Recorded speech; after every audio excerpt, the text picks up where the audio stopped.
Olá, graça e paz, meus irmãos, como é que vocês estão? Hoje eu quero compartilhar com vocês algo que o Senhor falou muito comigo esses dias.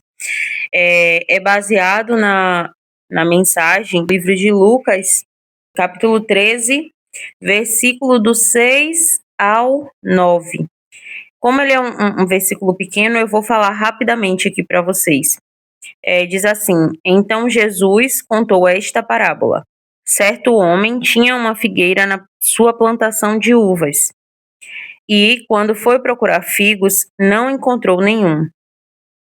Aí disse o homem que tomava conta da plantação: Olhe, já faz 3 anos seguidos que venho buscar figos nessa figueira e não encontro nenhum.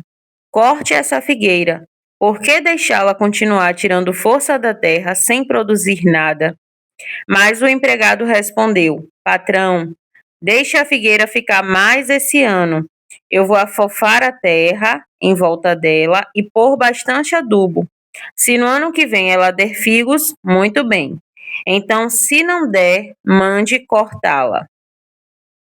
E aí eu assisti uma ministração da pastora Viviane Martinello a respeito dessa mensagem e eu fiquei impactada porque é verdade que às vezes a gente lê algumas parábolas na Bíblia e a gente não tem a interpretação que o Senhor deseja que a gente tenha, né? E essa foi uma dessas passagens. Eu já tinha lido essa passagem, eu não tive a interpretação que a ministração dela me deu. E eu queria compartilhar isso com vocês, né? A respeito do que o Senhor falou comigo. É um pouco do meu testemunho. Ela, segundo a ministração que eu vi, ela divide em algumas coisas, né? O homem, ele tinha uma figueira na plantação de uvas, de videira. Então, era uma semente plantada diferente de todas as outras sementes que eram iguais. Era um tipo de árvore específica que produzia um tipo de fruto específico. O homem, ele continuou cuidando daquela planta, embora ela não estivesse dando frutos. Só que aí se passaram 3 anos e o dono da plantação ele veio buscar esses frutos. E quando ele chega, essa figueira ela não está produzindo figos, né? O que é que está acontecendo? Eu não sei se vocês sabem, se vocês têm intimidade com plantação, enfim. Eu não tenho, mas a gente tem algumas plantas e quem cuida aqui é meu esposo. E eu sei que quando a planta ela não está bem e você deixa mesmo assim, ela acaba, aquela raiz, para se alimentar, ela precisa tirar nutrientes que estão na terra. E se ela está no mesmo vaso de uma outra planta, então, obviamente, ela compete com os nutrientes que eram para estar indo para outra planta que está produzindo. O mesmo acontece aqui nessa passagem. Era uma figueira. Aí você diz, meu Deus, uma figueira só tinha um monte de videira. Tá, mas ela foi criada, ela foi plantada para gerar, né? Que ninguém coloca uma semente na terra para ela só continuar existindo ou para ela crescer e não dar frutos ou flores, enfim.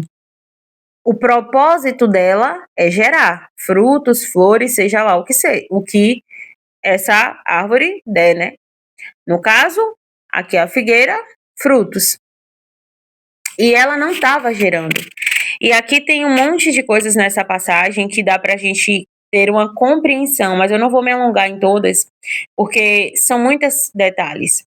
Mas o fato é que na ministração, a pastora Viviane, ela fala que os frutos, na verdade, né, ela fala de uma experiência pessoal que ela teve com o Senhor em relação a essa passagem, e que os frutos que o Senhor vinha buscar na figueira não são frutos de coisas que a gente faz, e sim frutos de quem nós somos, né?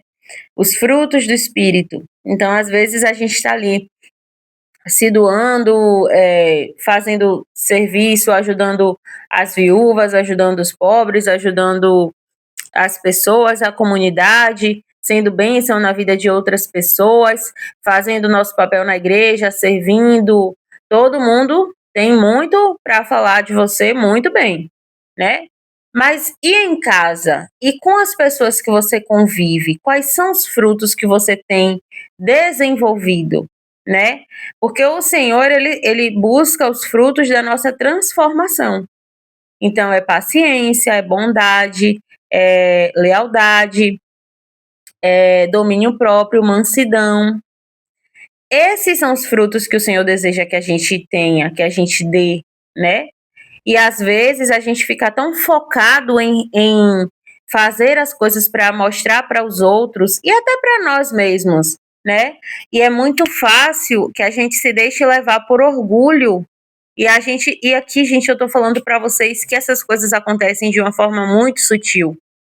Às vezes a gente tá ali se deixando fazer empolgado pela emoção, mas de fato nós não temos a real transformação que o Senhor Deus deseja buscar em nós, sabe?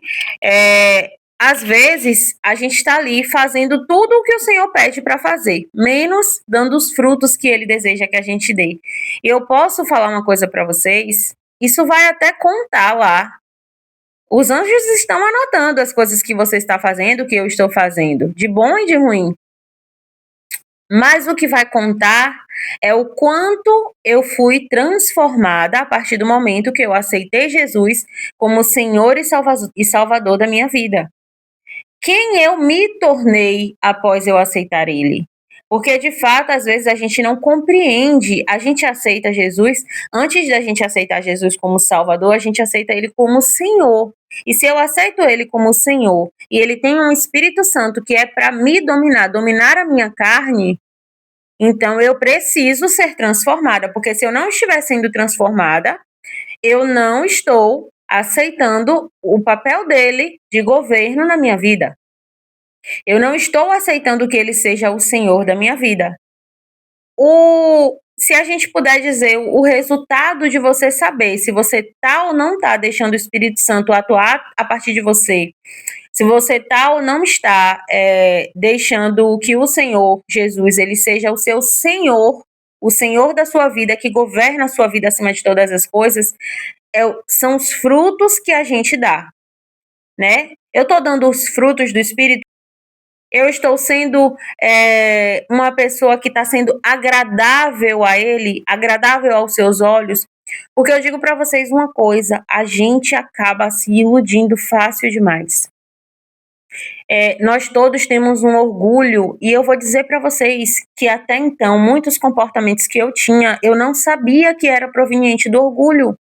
Eu fiquei sabendo recentemente, após eu ser perguntada sobre isso, né, sobre alguns defeitos, e aí eu falei, não, eu acho que eu sou uma pessoa orgulhosa, mas eu não tinha entendido no total o contexto do orgulho. Até eu ir pesquisar e descobrir que o orgulho ele tem diversas manifestações, e eu digo para você, certamente você também é uma pessoa orgulhosa. E o orgulho ele faz isso, ele rouba da gente a humildade. E a gente acaba, às vezes, se colocando no lugar de corresponder expectativas de outras pessoas, expectativas nossas também, e as expectativas que as pessoas têm ao nosso respeito. Só que, às vezes, a gente se perde nisso, e nisso tudo, tentando corresponder às expectativas de todo mundo que está ao nosso redor, a gente deixa de corresponder à expectativa do único que importa, do Senhor Jesus, que foi aquele que você aceitou como seu Senhor e Salvador. E não adianta, a gente pode barganhar, a gente pode tentar fingir, a gente pode mostrar, mas Ele conhece, Ele sonda os nossos corações, Ele sonda os nossos pensamentos. Então, se a gente não estiver dando frutos agradáveis a Ele, Ele vai vir buscar esses frutos, e quando Ele chegar, você pode já ter dito, mas eu já dei folhas, eu já dei flores, tá, mas e os frutos, né? Os frutos que eu quero, que eu estou vindo buscar. E tanto nessa palavra como em outras palavras, né, outras parábolas que o Senhor Jesus ele já nos trouxe sobre árvores que elas não dão frutos, só tem dois destinos, é tirar e jogar ao fogo. Se não serve, eu vou deixar aquela terra disponível para plantar uma outra semente. Porque o reino de Deus, ele vai acontecer. Ele precisa de nós para ajudar, mas ele vai ser estabelecido. E se a gente não estiver dando os frutos que ele deseja, então ele vai nos arrancar, ele vai... E a gente já viu isso na Bíblia acontecer uma série de vezes. Olha Saul. Saul, ele foi ungido pelo próprio Senhor Jesus, pelo próprio Deus, né? Porque o Senhor Jesus ainda não tinha vindo na forma humana. Mas Saul, ele foi escolhido por Deus, foi ungido por Deus para ser rei. Só que chega um momento que Saul, ele não está mais ouvindo, ele não está mais deixando ser governado por Deus. E Deus, ele coloca a gente em determinadas posições, principalmente posições de governo, de liderança, para que a gente faça o que ele quer. Não é para corresponder às nossas expectativas a nosso respeito, os nossos caprichos, os nossos orgulhos, as nossas vaidades, o nosso ego. Não é por isso. É porque tudo coopera para o reino de Deus.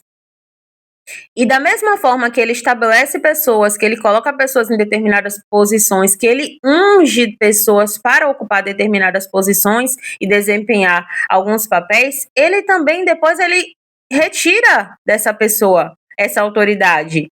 Ele destitui essa pessoa lá no plano espiritual para depois num plano físico, que foi o que ele fez com Saul. Saul não estava mais ouvindo a voz de Deus. Ele não estava mais sendo obediente. E o que foi que o Senhor Jesus, o que foi que Deus fez?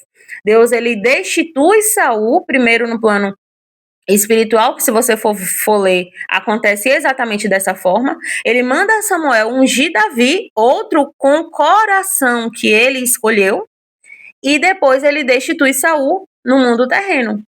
E assim somos nós, né? O Senhor, ele até nos coloca em determinadas posições. Ele nos estabelece em determinadas posições. Ele nos coloca como uma figueira num monte de videiras. Mas se a gente não produzir os frutos que ele vem buscar, e eu reafirmo aqui para vocês, não são frutos que vão agradar outros seres humanos. A gente precisa parar imediatamente de se preocupar com isso. A gente precisa, como Paulo diz, né, na carta aos Coríntios, a gente precisa ser um perfume agradável ao Senhor. E eu só consigo fazer isso quando eu tiro os olhos dos homens, quando eu tiro os olhos de corresponder às expectativas dos homens.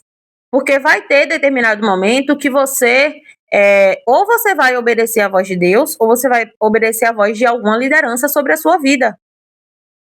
E a gente precisa entender qual é o Senhor da nossa vida. Porque por vezes a gente vê que o povo de Deus, ele cai, ele é levado ao deserto, ele vai sofrer por causa dos ídolos que a gente estabelece em nossa vida. E esses ídolos, gente, ele vem de forma sorrateira. Às vezes a gente não entende que a gente está colocando ídolos nesse lugar, né? Ocupando o trono do Senhor na nossa vida. Mas é fato que eles acontecem. E uma das coisas que a gente acaba fazendo para estabelecer esses ídolos na nossa vida é justamente quando eu tiro os olhos de Deus, quando eu tiro os olhos de viver para corresponder às expectativas que o Senhor Deus tem sobre mim, apenas que o Senhor Deus tem sobre mim. Porque se eu correspondo às expectativas dele, obviamente eu também vou edificar a vida dos meus irmãos. E eu quero corresponder às expectativas que os homens têm sobre mim, né, ao meu respeito, é certo que é uma ruína que vai vir pela frente, né? É certo que Deus, ele vai nos tirar de determinadas posições, ele vai ungir outras pessoas e ele vai cortar a nossa árvore e nos lançar fora, deixar o terreno livre para que outra semente seja plantada. Uma semente que vai crescer e virar uma árvore que vai produzir os frutos que ele deseja vir colher e não os frutos que a gente quer dar. Se a gente está fazendo coisas para ficar visível para os homens, para ser notado por homens, para receber mérito de homens, e isso se aplica em todas as áreas da nossa vida. Então, a gente não está colocando os olhos em corresponder às expectativas que o Senhor tem ao nosso respeito. E a gente precisa ficar muito atento a isso. Porque é muito fácil, a gente é tentado a fazer isso o tempo inteiro. Seja no nosso casamento, seja na nossa vida familiar, seja enquanto pai, enquanto mãe, enquanto filho, seja no trabalho, seja na igreja, enfim. É muita tentação que vem para fazer com que você deixe o Senhor Jesus de lado e coloque outro ídolo nesse lugar. E vem de forma muito sutil. E a gente precisa ter olhos de águia, olhos espirituais de águia para que a gente consiga identificar. certo? E eu queria compartilhar com vocês que foi algo que o Senhor me deu muito temor, assim, né? Porque ele me lembrou de que ele também estava vindo buscar em mim frutos que eu não estava dando. Eu não estava dando, eu até dei folhas. E por pouco não fui cortada e amaldiçoada, para nunca mais gerar. Mas eu não dava os frutos que ele queria que eu desse, né? E hoje eu tô com muita atenção a isso, né? E buscando sempre corresponder à expectativa de um só. Porque quando a gente quer agradar, sabe quando a gente quer agradar todo mundo e a gente não consegue agradar ninguém? Imagine você tem, sei lá, 10 colegas de trabalho, você quer se dar bem com todo mundo, você quer agradar todo mundo. Obviamente que as pessoas são diferentes, você vai ter que discordar de um ou de outro. E se você quiser agradar todo mundo, você no fim não agrada ninguém e ainda se perde nesse processo, porque você não sabe nem quem você é. Você perde a sua identidade, né? Você começa a se adequar, a se amoldar aos padrões desse mundo. E é justamente o que o Espírito Santo diz para que a gente não faça, né? Em Romanos 12:2. Não se amolde aos padrões desse mundo. E tentar agradar todo mundo é se amoldar aos padrões desse mundo. Porque quem faz isso é o diabo. Ele tem proposta na mesa para todo mundo. O banquete dele é muito servido, né? E a gente precisa entender e se posicionar, identificar. Eu estou sendo uma essência agradável ao Senhor, né? Vamos buscar na Bíblia o que é que ele deseja que a gente tenha, o que é que a gente precisa dar para ele, o que é que vai ser suficiente para ele, né? Porque a partir do momento que eu faço isso para ele, eu também vou fazer. Vou me tornar uma pessoa que vai edificar e servir a vida de outras pessoas. Vou amar os meus irmãos, mas para isso eu preciso primeiro amar a Deus e fazer tudo o que ele deseja que eu faça, tá? Então eu queria trazer para vocês aqui essa exortação que eu recebi e que me deu muito temor, sabe? Porque a gente não sabe quanto tempo a gente tem, né? A gente acha que a gente tem a vida toda para dar frutos, mas é certo que essa passagem ela também nos coloca esse limite, né? Já tinha 3 anos que era para a figueira estar dando frutos e ela não estava dando frutos. E aí o Senhor Jesus, né, que representa aqui, né, nesse servo que cuidava aí dessa plantação, é o Senhor Jesus intercedendo com Deus ao nosso favor o tempo inteiro. Né? Mais um ano, vamos tentar mais um ano, mas tem limite, né? Até o mais um ano tem limite estabelecido. Ou a gente vai deixar nossas raízes serem expostas, tratadas, curadas, plantadas e receber ali adubo suficiente para que aí a gente possa frutificar nesse um ano que está nos restando, ou a gente vai ser cortada, né? E eu digo para vocês, eu não sei você, mas eu não quero ser cortada da plantação do Senhor. Eu, muito pelo contrário, quero dar frutos que sejam agradáveis, doces a Ele. E às vezes isso vai exigir de nós uma postura firme. E foi isso que ele me ministrou e que eu queria compartilhar com vocês, tá bom? Eu espero que você sinta o mesmo temor que eu senti com essa exortação e que também você receba da parte dele o que eu recebi, né? E tenha esse desejo de transformação, de começar a pedir ao Senhor que ele te mostre quais são os frutos que ele deseja que você dê, tá bom? Um beijo e até o próximo vídeo.